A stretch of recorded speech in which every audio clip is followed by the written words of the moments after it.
এই election commission যে নিরপেক্ষ না তার প্রমাণ হচ্ছে তারা এইভাবে বসেছিল।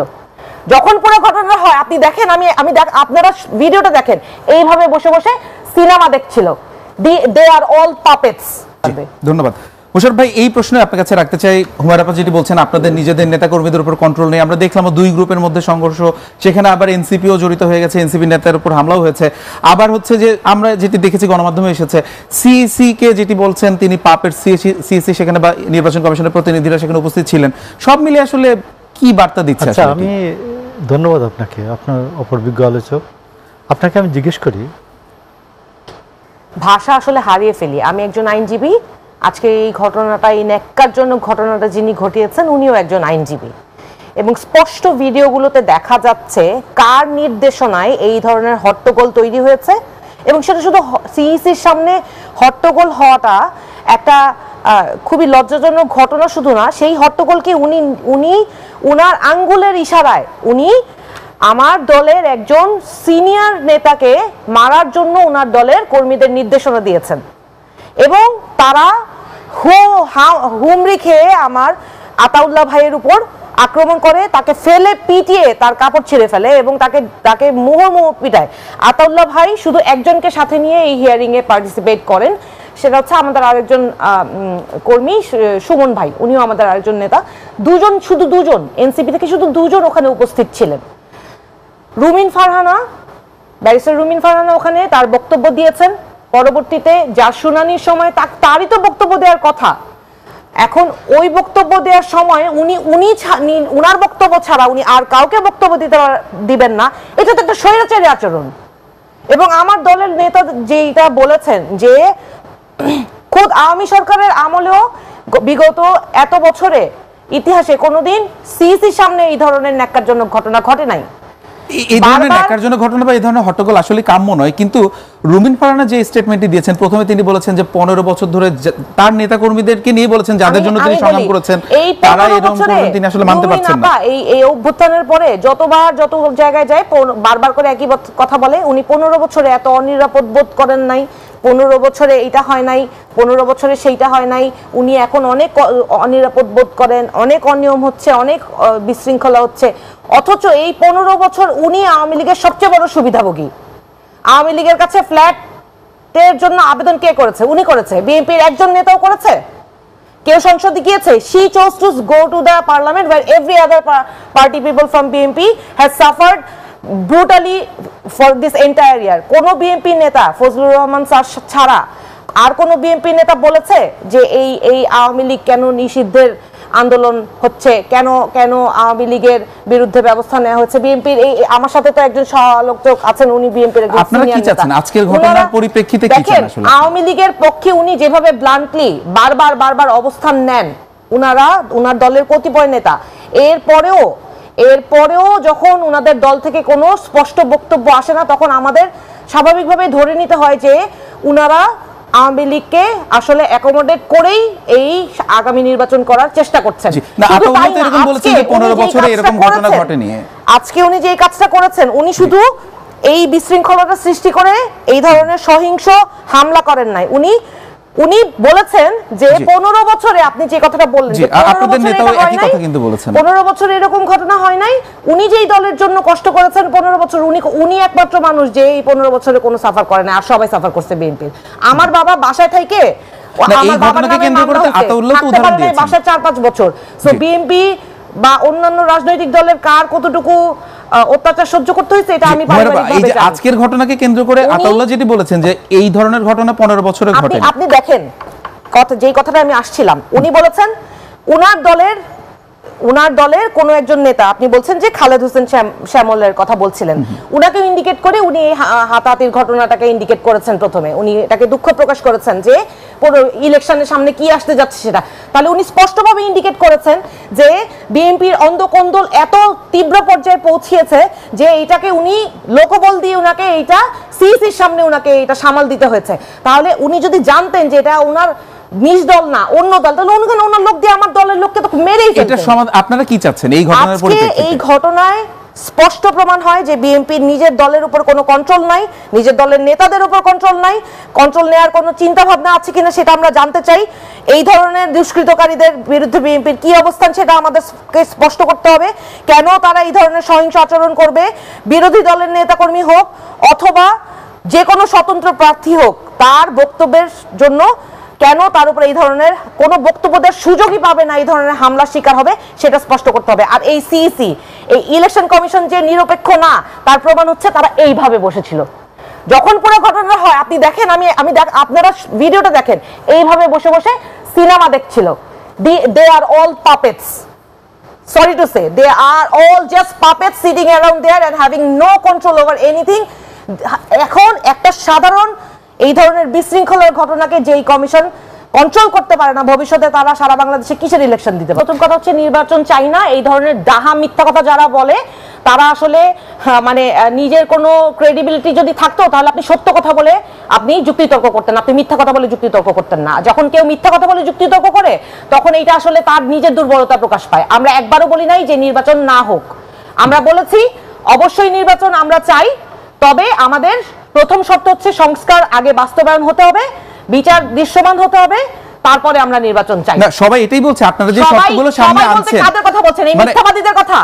বিএনপি বা আরো আমি বলছি অনেকেই ধরেন বিএনপির কথা দেখেন, বিএনপির কথা ধরেন, আমি বলছি যে আমি বলি এইগুলো সব মিথ্যাচার। আপনি প্রমাণ দেখান যে আমার দলের একটা নেতা বলেছে নির্বাচন হবে না। নাসিরউদ্দিন পাটোয়ারি যখন বলেছে ফেব্রুয়ারিতে নির্বাচন হবে না, তার সাথে উনি এটাও বলেছেন যে আগে এই ঐক্যমত্য কমিশনের সংস্কার প্রস্তাব সংবিধানে অন্তর্ভুক্ত করে নতুন সংবিধান প্রণয়ন করতে হবে। আপনি সেই আলোচনায় আসেন।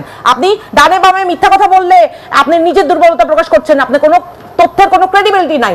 একটা অন্য উপদেষ্টার পিএস কে নিয়ে আপনি বলতেছেন সে নাকি নাহিদ ইসলামের পিএস, আপনি একজন রানিং উপদেষ্টা তাকে বলতেছেন সে এনসিপির। এত মিথ্যাচার করে আপনাকে কথা বলতে হয় কেন? আপনার কাছে কোনো সত্য তথ্য নাই? আজকে রুমিন ফারহানা আপা বললেন উনাকে নাকি কে ধাক্কা দিয়েছে, উনি নিজের দলের লোকের ব্যাপারে অভিযোগ করলেন। কই একটা ভিডিও দেখান। উনি যে ইশারা করে মানুষকে আমার দলের আতাউল্লাহ ভাইকে মারার জন্য ইশারা করছে সেইটা স্পষ্ট সারা বাংলাদেশের সবাই এই ভিডিও দেখেছে। আর উনি বললেন কি আতাউল্লাহ রেলিভেন্ট না। আতাউল্লাহ কতটা রেলিভেন্ট সেটা আমি বলছি। এই রুমিন আপার কথা আপনি বলছেন যে 15 বছর রুমিন আপা যুদ্ধ করেছে, আপনার দলের একটা লোক পার্লামেন্টে যায় নাই, but she chose to go to the parliament for what? গভর্নমেন্টের এলাই না হইলে উনি পার্লামেন্টে যেয়ে বসলো কেন? আপনাদের দলের অনেক নেতারা আছে যারা ইলেকশন করতে চেয়েছেন বলে আপনাদের দলের সিনিয়র নেতাদের বহিষ্কার করা হয়েছে। হ্যাঁ, আমার কাছে হিসাব আছে কতজন নেতাকে আপনারা বহিষ্কার করেছেন শুধু ইলেকশন করতে চাওয়ার কারণে। আপনারা ভালো করে খোঁজ নেন। তারপরে দেখেন শুধু রুমিন আপার জন্য আপনাদের এই বিশেষ মায়া, বিশেষ সুবিধা কেন?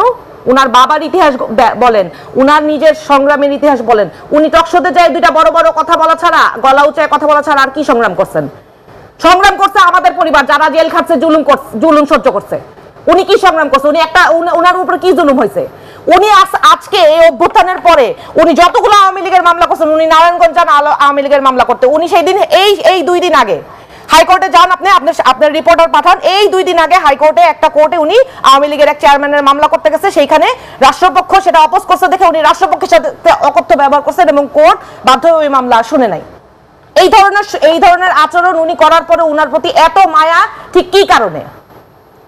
আর উনার ব্যাপারে আমরা যেটা সত্য অভিযোগ সেটা বলার কারণে আপনি আমাকে অনেয়ারে বসে আমাকে গালি দেন, আমার গলা নামায় কথা বলতে হবে, আপনারা গালাগালি চিল্লাচিল্লি করবেন, গলা উঁচায় কথা বলবেন, আমরা চুপ করে থাকবো, আপনি অকথ্য নোংরা ভাষায় অসভ্য ভাষায় কথা বলবেন আর বলবেন আবার মারবো। তিনি হয়তো ব্যক্তিগতভাবে আপনাকে বলেননি, তিনি হয়তো এইটা ব্যক্তিগতভাবে আমার সাথে বলেছেন। উনি একজন নারীর সামনে বসে উনি এইভাবে কথা বলেন, তিনি বোধহয় এনসিপি সরি ফিল করেন না। উনি আমার দলের নেতাকে বলেন উনি কোনো ফ্যাক্টর না। উনি এখানে বসে এই আচরণ করেন। উনারা ইলেকশনকে আমরা চাই না, না উনারা চান না। উনাদের এই আচরণের কারণেই তো ইলেকশনের নিয়ে প্রশ্নবিদ্ধ হচ্ছে। আজকে সিইসি কার আচরণের কারণে প্রশ্নবিদ্ধ হইলো? আজকে ইলেকশনের এই আলোচনাগুলো নিয়ে কেন এই প্রশ্ন আসতেছে যে ইলেকশন ফেয়ার হবে কি হবে না সেটা নিয়ে সন্দেহ আছে? সেটা কি আমার আচরণের কারণে?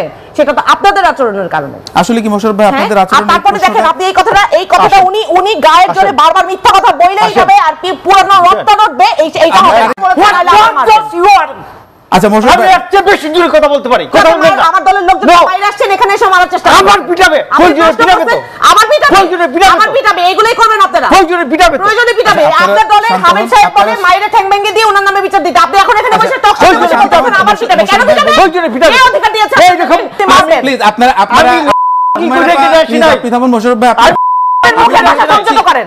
ডিসি নিউকে 300 টাকার বাণিজ্য, এনসিপির তানভীর 400 কোটি টাকার বাণিজ্য, এনসিপির এই যে কি নাম সজীব ভুইয়া তার 311 কোটি টাকা দিয়ে এপিএসের বাণিজ্য, তারপরে এই যে উপদেষ্টা আসিফ মাহমুদ সজীব ভুইয়া 311 কোটি টাকার বাণিজ্য, নাহিদ এনসিপির যে আহ্বায়ক নাহিদের 150 কোটি টাকার বাণিজ্য নগদ থেকে, নগদে এখনো গিয়ে তার পিএস বসে,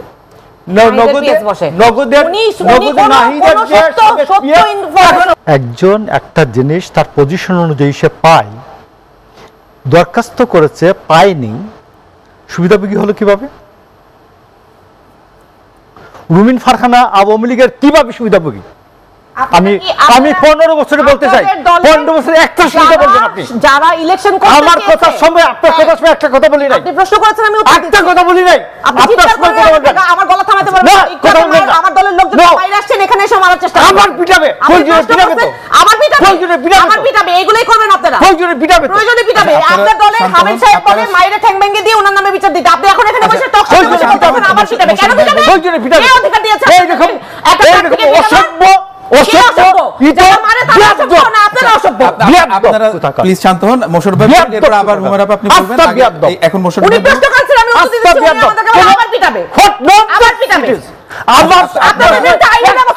আপনারা দয়া করে শান্ত হন, আমরা আলোচনায় থাকি, আমি একটা কথা বলি নাই, আমার কথার উপরে আপনি যদি কথা বলতে পারেন আমরা আলোচনায় থাকি। If you protect the position, জি আমি কথা বলবো, আপনি কথা বলতে দেন। জি মোশাররফ কথা বলতে দেন, আপনি আপনারটা বলুন, পরে আবার হুমায়রা আপা তার। আমি বলছি 15 বছরে রুমিন ফারহানা যে সাহসিকতা দেখিয়েছে, বাংলাদেশে গত 50 বছর ইতিহাসে কোন মহিলা এরকম এই বয়সের একটা মেয়ে এইরকম সাহসিকতা দেখাতে পারে নাই। হালে 5ই আগস্টের পরে নতুন পাঙ্খা গজাইলেই হয় না। রুমিন ফারহানা 5ই আগস্টের পরে পাঙ্খা গজাই নাই, যাদের 5ই আগস্টের পরে পাঙ্খা গজাইছে ওরা হিসাব করে কথা বলবেন। রুমিন ফারহানা আপনারা মারবেন, রুমিন ফারহানা আপনারা আবার মারবেন, রুমিন ফারহানা আমরা উত্তর দিলে আপনারা মারবেন আবার। এই আপনি থামাইতে পারবেন? মোশাররফ ভাই, আপনি আপনার উনি তো অনিয়ারে বলেছেন, তাইলে আবার মারবেন। উনি অনিয়ারে বলেছেন, এটার ব্যাখ্যা দিবেন আপনি আপনার অংশে। জি মানে আমি কথা বলবো না, উনি অ্যাপোলোজাইজ করতে হবে, উনি অনিয়ারে বলেছেন তাইলে আবার মারবেন। আচ্ছা মোশাররফ ভাই, আমি একটা বেশি জোরে কথা বলতে পারি, আপনি বলেছেন মারবেন, আপনি জোরে কথা বলেন, আপনি বলেছেন আপনি সম্পূর্ণ ভাষায় কথা বলার জন্য টকশোতে আসে আবার মারতে চান। আচ্ছা দর্শকরা দেখছে, তারা আসলে কি বার্তা পাবে এখান থেকে? মানে আমাদের এই আলোচনার মধ্যে গালি দিচ্ছে, অনলাইনে এসে গালি দিচ্ছে, একদম সবাই একরকম আপনি তাকে থামাবেন, আমি কথা বলবো। আচ্ছা হুমায়রা আপা, আপনি আপনার অংশে আবার বলবেন। এই টকশোতে বসে কেউ গালি দিবে, মারতে চাবে, আমি কোনোভাবেই একজন আইনজীবীর সাথে সহ্য করব না। আচ্ছা সেগুলো এক্সপ্যান্ড করছি, আপনি বলুন আপনার অংশ শেষ হলে আবার উনি বলুন। প্রথম কথা হচ্ছে রুমিন ফারহানা গত তার রাজনীতিতে যোগদানের পরের থেকে আমি মনে করি রুমিন ফারহানা সবচেয়ে কঠিনভাবে স্বৈরাচারী শেখ হাসিনাকে মোকাবেলা করেছে, শেখ হাসিনার সামনে মোকাবেলা করেছে, এবং সমস্ত ভার্চুয়াল প্ল্যাটফর্মে শেখ হাসিনা মিডিয়াতে সে সবচেয়ে সরব একজন মেয়ে। তো রুমিন ফারহানা ভেসে আসে নাই, রুমিন ফারহানা এনসিপির করুণা নিয়ে আসে নাই রাজনীতিতে। প্রথম কথা হচ্ছে এটা। আর তো রুমিন ফারহানাকে প্লটের জন্য দরখাস্ত, আমি বিষয়টা বলি, রুমিন ফারহানাকে প্লটের জন্য দরখাস্ত করেছে সংসদ সচিবালয়ে, এবং একটা ফরম্যাট দরখাস্ত দিয়েছে সই করার জন্য, সই করিয়েছে। এইটা নিয়ে শেখ হাসিনার গভর্নমেন্ট কি পরিমাণ প্রতিহিংসা পরায়ণ, কি পরিমাণ ঘৃণ্য, সে এটাকে পাবলিক করেছে। দেন রুমিন ফারহানা এটা ফরগো করেছে। রুমিন ফারহানা সংসদ সদস্য হিসাবে এই প্লটের জন্য আবেদন করার যোগ্য ছিলেন, তিনি করেছেন, এবং এই জন্য তারপরে তিনি এটা পাবলিক করার পরে এটা তিনি বাদ দিয়েছেন, এই দরখাস্তটি বাতিলের জন্য বলেছেন যে এটা বাতিল। 1 তো রুমিন ফারহানা এখানে কোথায় হলো? রুমিন ফারহানা কি হইলো যে এখানে সুবিধাভোগী কিভাবে হলো? এই কথাটা মিথ্যা। রুমিন ফারহানার সুবিধাভোগী নয়, রুমিন ফারহানার বাবা 1949 সালের 23শে জানুয়ারি যে আওয়ামী মুসলিম লীগ হয়, সেই আওয়ামী মুসলিম লীগে শেখ মুজিব একজন যুগ্ম সম্পাদক, অলি আহাদ একজন যুগ্ম সম্পাদক। আপনি জি, বাংলাদেশের পরে বরেণ্য ব্যক্তি অলি আহাদ। দেখবেন যে 1948 সালের 4 জানুয়ারি যে পূর্ব পাকিস্তান মুসলিম ছাত্রলীগ যখন হয়, সেই মুসলিম ছাত্রলীগে প্রথম 5 জনের একজন অলি আহাদ। জি, উনাকে সম্বন্ধে আমরা জানি, কিন্তু আজকে যে ঘটনাটি ঘটলো সেটি কন্যা, সেই অলি আহাদের কন্যা এই গত 15 বছর ধরে আন্দোলন সংগ্রাম অত্যন্ত সরব, তাকে করবে কি বলে, তার চরিত্র হনন করবে, আর আমি এখানে মুখ বুজে থাকবো। একটা মেয়ের গায়ে মেয়েকে ধাক্কা দিয়ে ফেলে দিতে যাবে, আর ওকে ওকে সেটা তো আপনাদেরই বিএনপির আরেকটা পক্ষের বিরুদ্ধে তিনি অভিযোগটি করেছেন। আতাউল্লাহ তো এখানে ফ্যাক্টর না, আতাউল্লাহ ইজ দ্য ফ্যাক্টর। ওইখানে আমি আপনাকে বলতেছি, কে ফ্যাক্টর? যে গলা উঁচিয়ে কথা বলে, যে কোনো বাংলাদেশের যে কোনো জেলা উপজেলায় বিএনপি যদি বলে যে আমরা 3 দিন নিষ্ক্রিয় থাকিলাম, এনসিপি আর জামাত পজিশন মোকাবেলা করুক, খুঁজে পাওয়া যাবে না, এই জন্য গলার স্বর নিচে। তো আমি আপনাকে বলছি, এখন ধান্দা হলো কি, বিএনপি সিএসি কন্ট্রোল করতে পারে নাই, নির্বাচন হবে না। বিএনপি তার তৃণমূলে কন্ট্রোল করতে পারে নাই, নির্বাচন হবে না। রুমিন ফারহানা ভোটের জন্য দরখাস্ত দিয়েছিল আওয়ামী লীগের সাথে, আর রুমিন ফারহানা আওয়ামী লীগের সুবিধাভোগী, নির্বাচন হবে না। নির্বাচন না করে যে মধু গত 1 বছর ধরে ডিসি নিউকে 300 টাকার বাণিজ্য, এনসিপির তানভীর 400 কোটি টাকার বাণিজ্য, এনসিপির এই যে কি নাম সজীব ভুইয়া তার 311 কোটি টাকা তারপরে এই যে উপদেষ্টা আসিফ মাহমুদ সজীব 311 কোটি টাকার বাণিজ্য, নাহিদ এনসিপির যে আহ্বায়ক নাহিদের 150 কোটি টাকার বাণিজ্য নগদ থেকে, নগদে এখনো গিয়ে তার কেস বসে,